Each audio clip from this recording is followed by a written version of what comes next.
Now, this deadlock that was created, again, was a deadlock, a constitutional deadlock, because the German Kaiser still felt like he needed the backing of the representatives of these German states in order to get approval for things like army expenditures. However, the liberals, these wealthy industrialists, and various other middle-class bourgeoisie types, they refused to back any approvals for army expenditures, that is, to increase the size and capacity of the army, unless they were given more political power and more representation.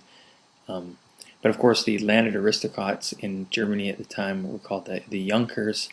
They did not want to give up any power, any influence that they had traditionally had.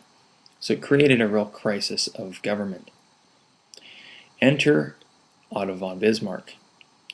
Otto von Bismarck was appointed in 1862 to finally resolve this constitutional crisis.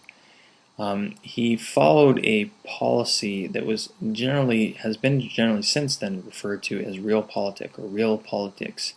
He really had no governing principles, no ideology. He simply would do whatever was the most advantageous under the circumstances, regardless of any kind of particular position or worldview or morality or what have you. He simply just said he would do what was best under a circumstance. So in 1862 to 1866, Parliament in the German Confederation consistently refused to grant spending and taxes for the military. Yet Bismarck pushed them through, and he would later justify this as a necessity in an upcoming war, which happened very soon afterwards in 1866. Essentially what it was is Denmark wanted to annex a territory that was partly German. Both Prussia and Austria agreed to defend it, but Bismarck, wanting to isolate Austria from Germany, then decided to turn on Austria and later provoke them into war.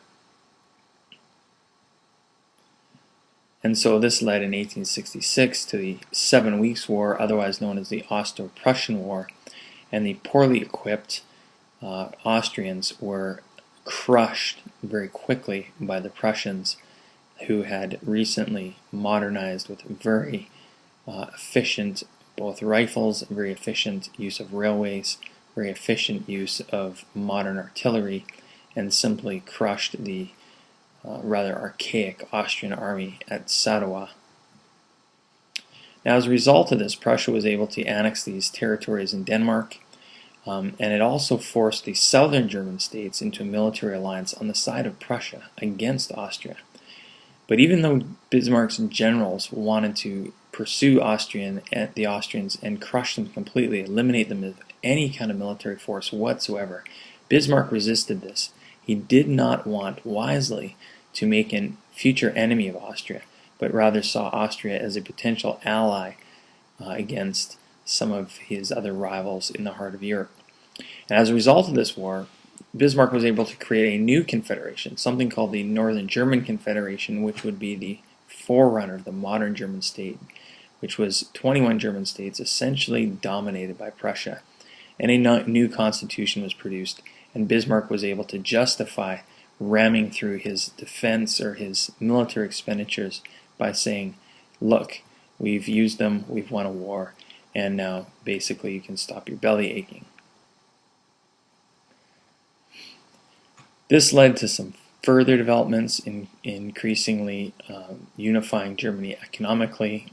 This North German Confederation, this is what it looked like in 1860 to 1867 after the war with Austria. And you can see Prussia's influence is continuing to grow, and they're adding more territory. Now, the effects of this war on Austria were also significant.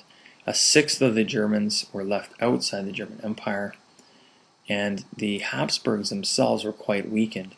The non-Germans within the Austrian Empire were dissatisfied with the status quo, and therefore in 1867 forced the Austrians to create a dual monarchy where power was shared between Austrians and Hungarians, even though there was a slight